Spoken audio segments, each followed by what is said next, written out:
Oh, another week, another episode of Fear the Walking Dead. That's right, it's come and gone, moving right on through the season, my brother. I'm Justin, he's JP, and we are the Podcasting Dead. As we said last week, Matty D is not with us because it's really, really early at this moment. And we're going to even do like a phone-in with him, but it's not even 7 o'clock yet. And 7 a.m., it's not even 7 in the morning. So I don't know that he would appreciate us calling him that early. And he doesn't really watch Fear anyways, but we'll definitely have him back for some other podcasts. In the meantime, let's talk about episode 10 of Fear the Walking Dead. Did you enjoy it? I did, man. I did. I know that, it's always a little bit of a bummer when you tune in and you're like, we're not going to get to touch base with the whole ensemble cast, as it were. Nonetheless, man, I enjoyed it, man. I thought there was a lot of character development. Yeah, well, I always kind of... I fear more for the show than like with because it's like when like you said, whenever you get to one of those episodes, I'm a little tongue tied this morning, so bear with me.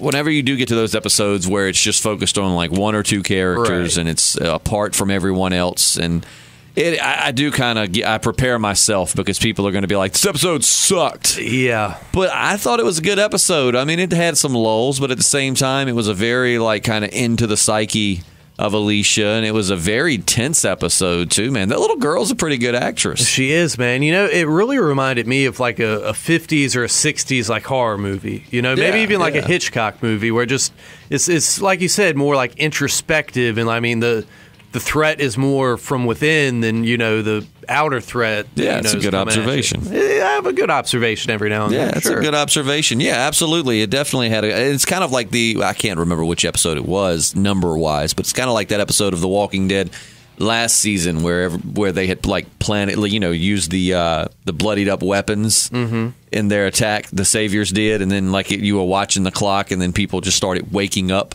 You know what I'm talking about? Yes. They were at the hilltop. Basically, Negan and his guys had the zombie guts on the weapons, and they came in and just attacked them, and then it was kind of like you knew people were going to wake up.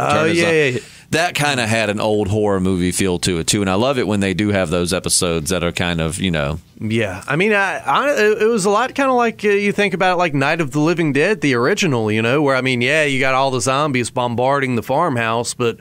what's more of a threat, that or like the racist dude who's hiding his daughter in the basement, and yeah. So, I liked it, man. I thought it had a great vibe. I mean, I was all ready, I was sitting there, I was prepared to take in a sweet hour of Victor Strand, and I didn't. Whatever gets you there, man. I didn't get what I wanted, but I still enjoyed the episode. Yeah, I thought it was a good one. What was it? It was something you said a little bit back that it sparked a thought in my brain, but as you can tell now, it evades me. No, not about Victor Strand. No, I let you handle all the Victor Strand talk. That seems to be your man.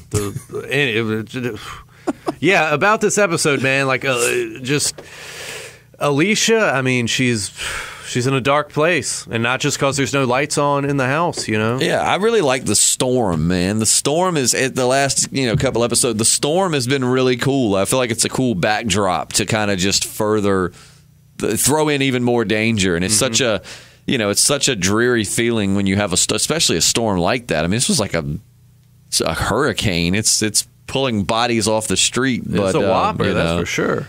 I like the storm, and man, what a situation to be in. Flooding basement, waters rising, man. That's the situation I would not want to be in. I believe drowning has got to be one of my biggest fears, even though I do love the water. I mean, I just got back from the beach and spent half the trip in the ocean, but the thought of drowning or being confined like that is just... nothing you can do, You're just helpless. Yeah. And Alicia had her chance. Now, how do you think if they get back? Because you got to think you've got John and June are after or we're going after Charlie, and now she's wound up with Alicia. How do you think the rest of the group? How do you think Nick's girlfriend is going to handle Charlie being like a regular part of the group. Ooh, she sees Luciana. It is not going to be pretty, my friend. She's going to jerk that little girl up by the hair of her head. I don't know. Maybe she'll be nicer, Yeah, because we know that John was trying to be friendly with her. He tried to make like a Scrabble board, and but I don't know, because she chased her after she was in the house, but we don't know if she was actually going to try to hurt her or anything. Yeah. She just kind of was like a, hey, come back here type thing. But I don't know. Alicia seems to have been able to make peace with what happened. And do you think Luciana will be? I feel like that's something they'll use as like a plot device to where there'll be a rift between like Alicia and Luciana over Charlie. Oh, it could very well splinter the group, But I mean, I think what Alicia's realized is essentially Charlie's like a child soldier. You see him in these third world countries. I mean, they're just the circumstances they're living under. I know a lot of them are brainwashed with drugs and all that stuff, but I mean, just sometimes you're a victim of circumstance, and that comes with some messed up stuff. But I mean, Charlie's finding her way back. I mean, she, you see her like paying respect to the dead family that lived in the house. Yeah, she's bringing the pictures back in case whoever comes looking. I don't know. We know she's not completely heartless. It just kind of was a circumstance, and I don't even think that she meant to necessarily shoot Nick, right? I mean, when she shot him, it's kind of like he looked up and she looked shocked. I don't know. I might be wrong on that. You got to forgive me. It's early, but if anything, she definitely didn't look like she took pleasure in it. You know what I mean? No, I think it was like a neat. I mean, I'm assuming she had just seen, that he killed the guy that she considered to be like a father figure, longtime companion. Yeah, I mean, he just freaking like impaled him to death. Yeah.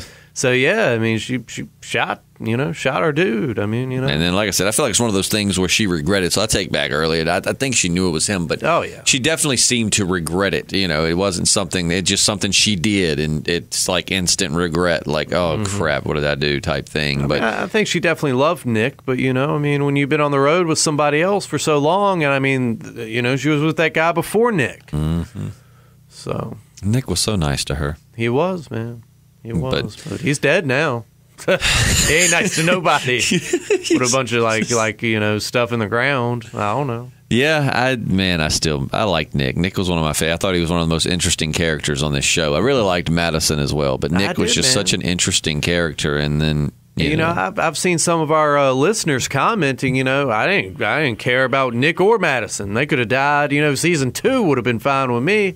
It's like, man, harsh. Well, if they'd have died that early, I might not have liked them as much as I did at this point. Man, I loved them. I love those characters. You can't please everybody. That's just the way it's these wild, things go. I mean, at this point, you would have figured like they would have killed like Luciana off way back. We've been waiting for her to die. Oh yeah. But out the gate this season, Nick bites the dust. We've lost Madison. Yeah, it's definitely not been like a predictable death type of. I mean, fear really keeps it fresh, man. They're really hitting those notes that The Walking Dead in the first few seasons were hitting. Which I mean, The Walking Dead's back to that, of course, but.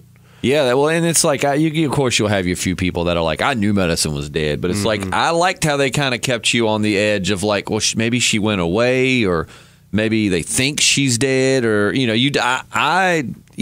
all felt like Madison was dead this whole season, but we didn't know for sure. And while I do think it sucks that they killed her off, it was pretty well done in my own opinion about just how they kind of kept you wondering, like, okay, she's dead, right? Oh no, is she dead?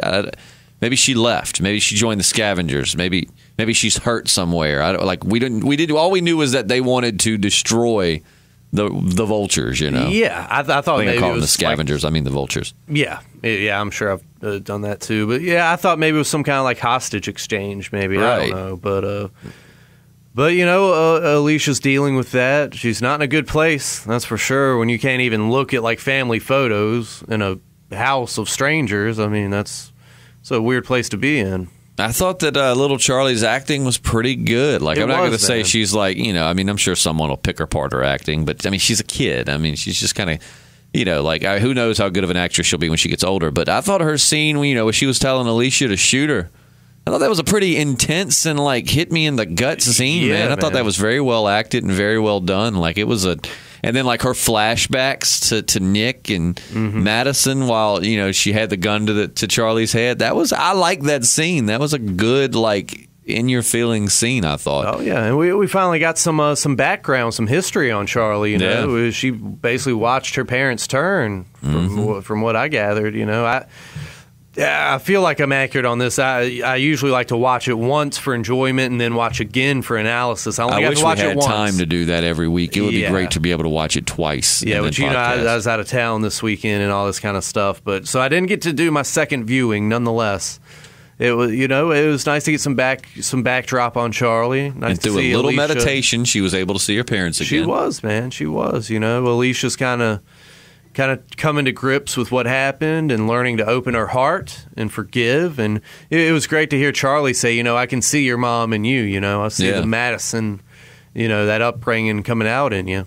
And you know, that's something I liked. I just liked that whole like dialogue there when they were in the basement and it was flooding, and you know, what she tells her, because I mean, that is something you deal with, because luckily in our modern world you have pictures and things to remind you of people that you've lost. You can still look back on a picture, but I mean, you think about it, when you don't see a picture for a while, I mean, sometimes you have that point where you start, I hate to say it, but you kind of start forgetting what they look like, and you have to kind of piece it, and it's a heartbreaking thing, especially to someone that meant so much to you. And for a little girl like Charlie, in a world where she doesn't have a phone with pictures or a photo album or something with her, I mean, you know, when she's talking about, you know, I don't even remember what they look like. I mean, that's hard. I found that to be extremely heartbreaking. Like, poor little girl, man. I mean, she's young. Her parents, you know, as everybody's parents have passed away in the zombie apocalypse. But I mean, you know, she's left behind and even I thought it was great. I thought that was a very well written scene, but. Yeah. It really got me to thinking, man, like when was the last time you actually printed out a picture? You know, I mean, I bet you got 1 million on your phone. You know, maybe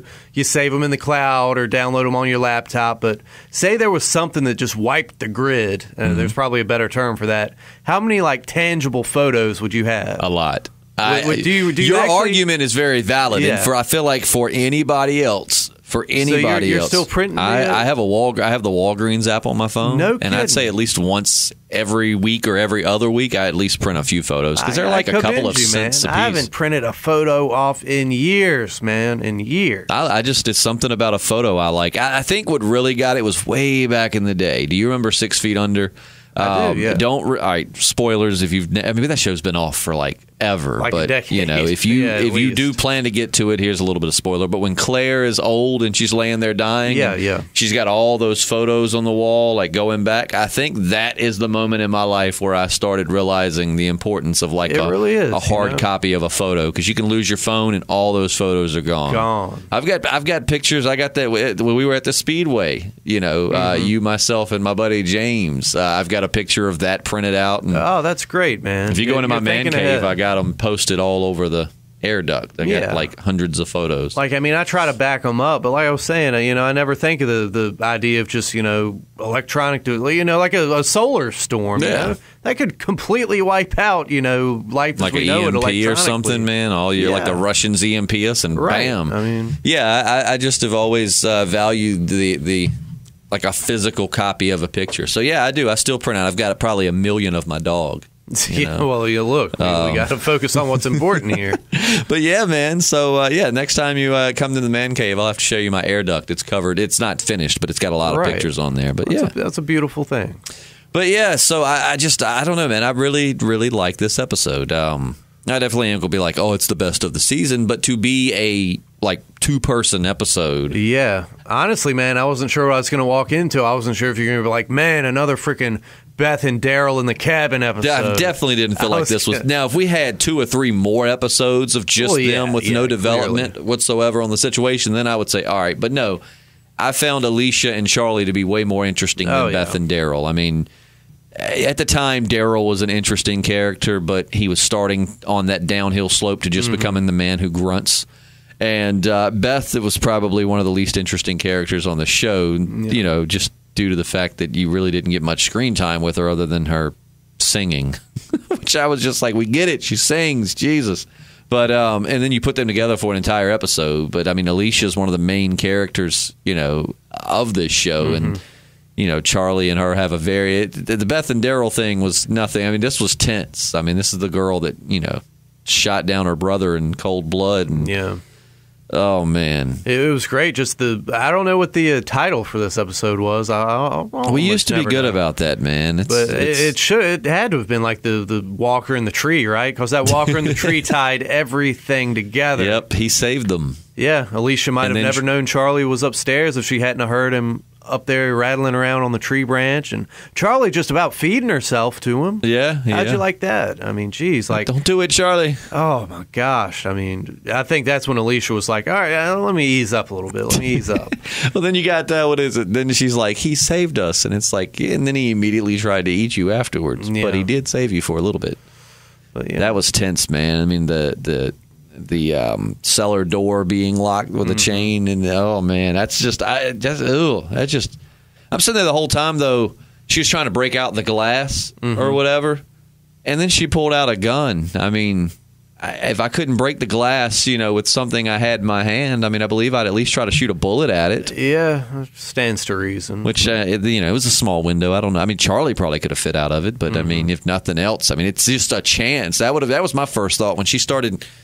Trying to get out of the glass and it didn't work. I thought, do you still have that gun Charlie gave you? And then a few minutes later, Charlie's like, do you still have the gun? Yeah. And then she pulls it out, and I'm thinking, that's what I would have done is shot that window out and done something. Yeah, one like tiny issue I don't necessarily like so much when like zombies are crowding a window or a car and they're not just straight up like smashing through glass. You would think they would just like season 1 of The Walking Dead, where one of those bad boys picked up a slab of concrete and was trying to beat the glass with it. And I mean, I understand those were like fresh zombies. These are less than fresh, but even still, you think they'd be piling on and just smashing through. But anyway, I'm not trying to be Mr. Nitpick. That's a good point though. Season 1 zombies were fresh and still had meat on their bones and all of that. And then when you think about these zombies these years later, I mean, I'm sure there are still fresh zombies being baked fresh every day. But a lot of them now are just skin and bone, more or less. So it probably isn't much weight, but. Yeah, I don't know. Like I said, I really like the whole. I think the storm's finally cleared up, right? And so it seems. Now we got to figure out what happened to Strand, where John Dory is. Johnny and June. John and June, man. So it's a love story for the ages. And for the record, I know his name is John, not Johnny, but Johnny. I like Johnny Cash, so I'm saying Johnny and June. But yeah, it was a good episode. I mean, I don't know. It's the only thing with these is I just don't feel like it's as much to discuss. Now, I'm sure someone who has time to sit down and watch this and analyze it and all of that could come up with more talking points. But I mean, with an episode like this, it's, Yeah, well, I thought it was some great conflict resolution. Alicia's kind of like just trying to be like, we can coexist, Charlie. I'm here for you, but at the same time, you're effed up, I'm effed up.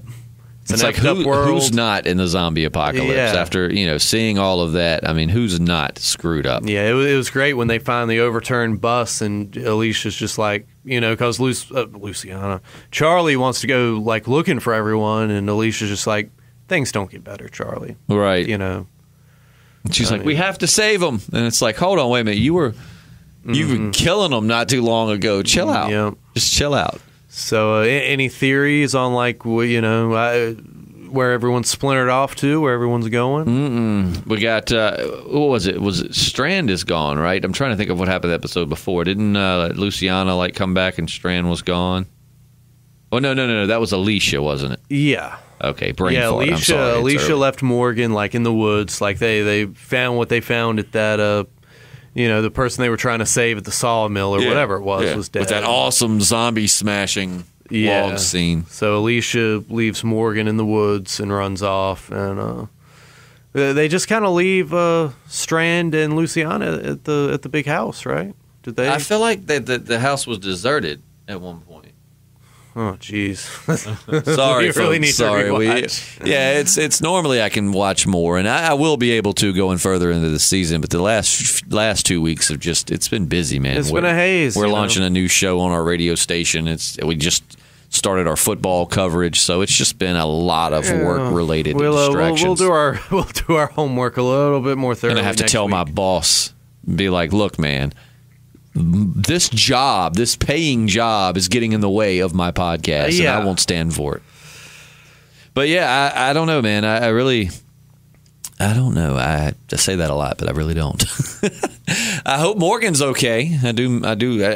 I feel like they're going to kill him off soon, but I wouldn't be upset in the slightest if Morgan went back to The Walking Dead and took the lead.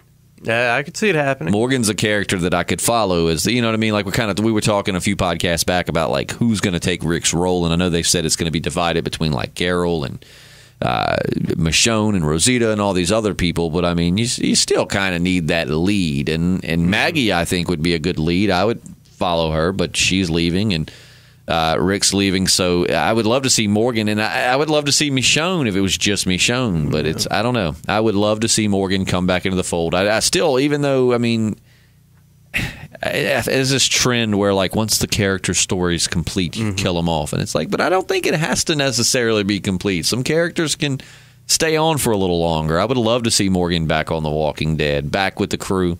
I'd love to see him get there, like, right as Rick dies, if Rick dies. Right. I think what would be really cool, I mean, it's super far-fetched and they wouldn't do it, but, like, the Whisperers get, you know, like they've got everyone against the ropes and Negan just comes out of the wings and, you know, just saves the day. And next thing you know, everybody's like, you know, hooray, Negan, you're not so bad. Well, that's what we need because we're kind of lacking Negan here in the comics. If you're a reader of the comics, we haven't seen Negan in a while. And you were telling me Rickman like alluded to him not even like he's done. His story's wrapped up. Rickman, did I say Rickman? Rickman. Kirkman.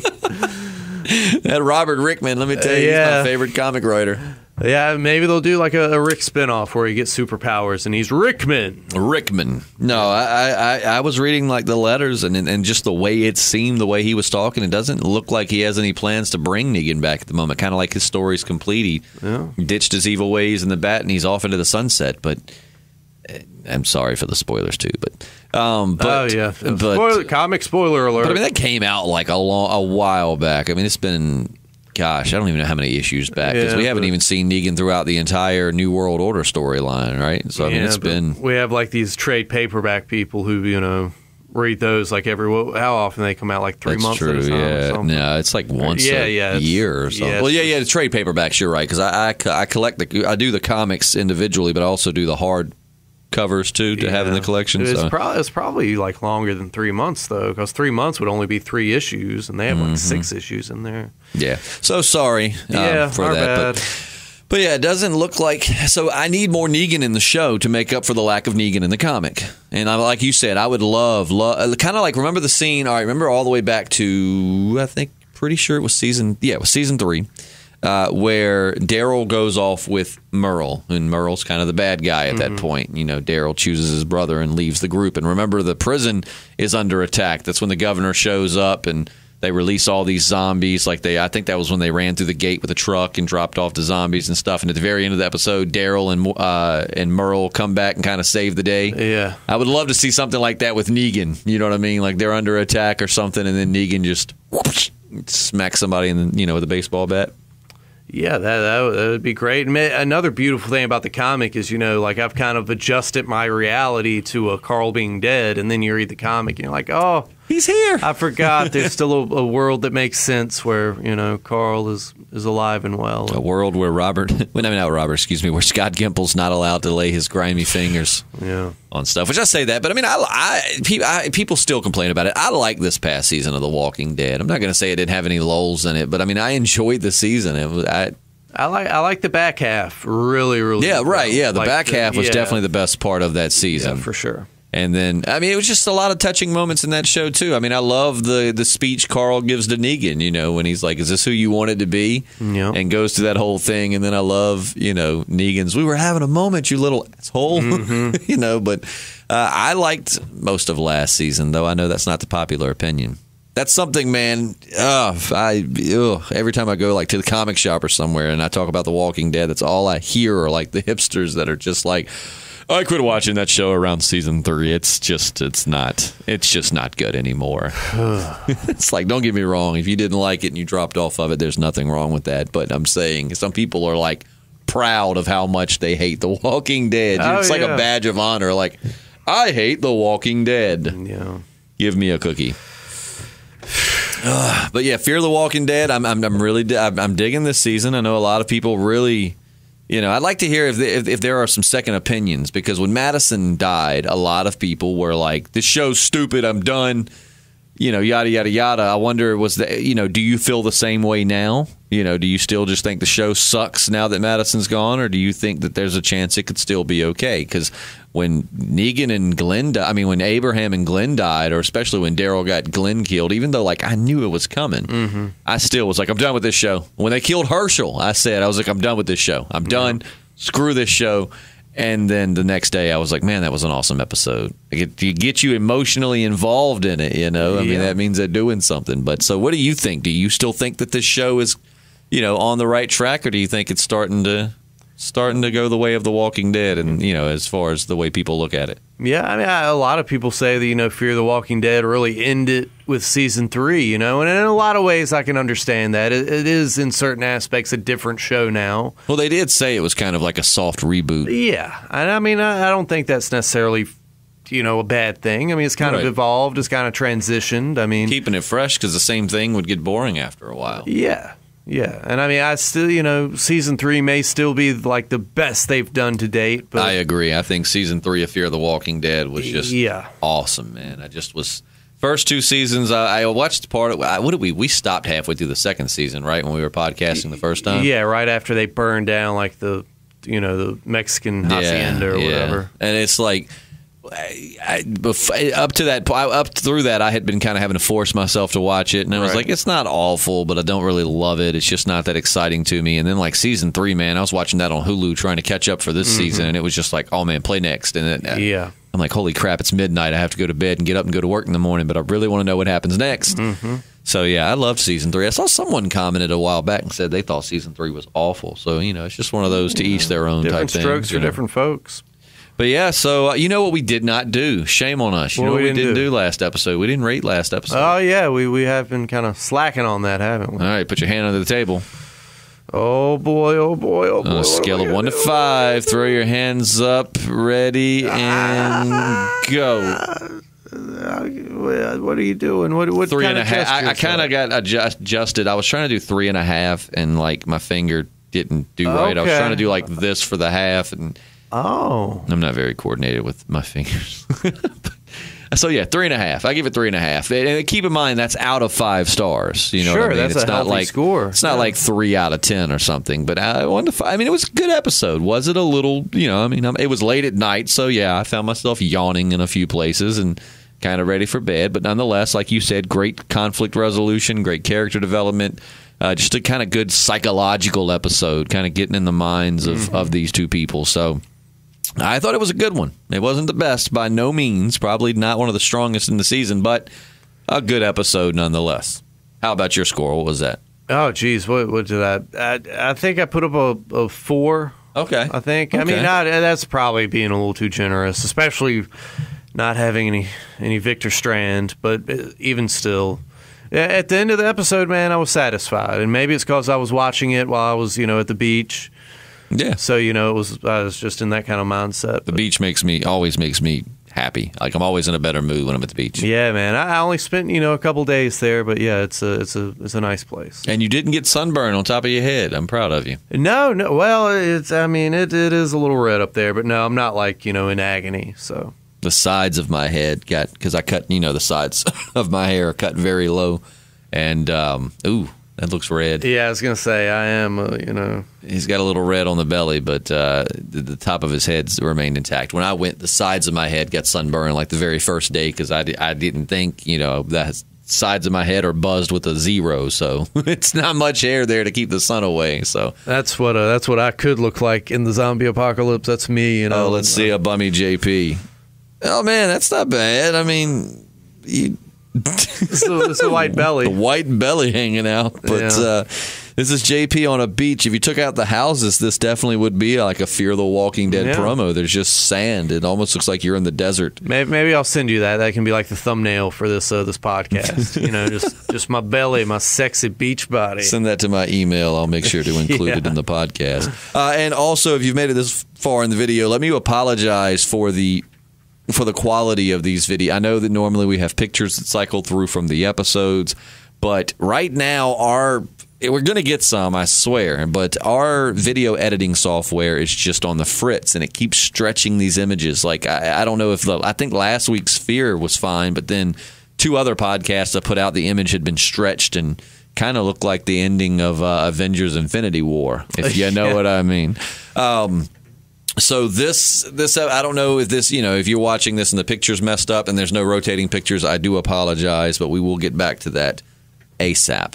And also, if you've made it through this far through the video, obviously you don't find us too unbearable, so go ahead and hit that subscribe and like button. And I'm sorry that this wasn't the most active podcast per se, but it was not really that active of an episode. Yeah, we'll be a little sharper on the next one. I know we had a few blanks in our memory with the previous episode. And keep in mind, we're not Chris Hartwick, man. We don't get paid to do this, so we get to watch it when we get to watch it. So there are times, like any normal human beings, we've been fussed at in the comments before for, like, oh, you do a podcast, but you don't remember that. But I mean, dude. It's like 7 a.m.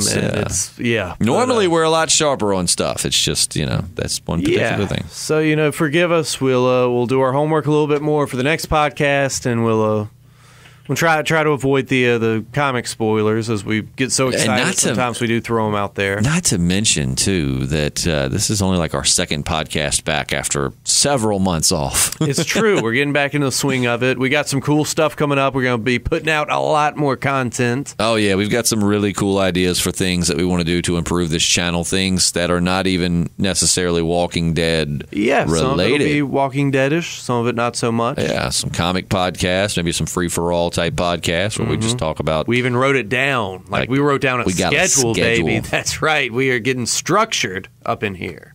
I love your enthusiasm. And if you don't like it, you better learn to love it. I think you need to start wearing what you wore on that beach to the podcast every day. I feel like I could take you more seriously when you were. Yeah, I can do that. Wrap a shirt around my head, have a beach towel, like wearing it like a poncho or something. That could work.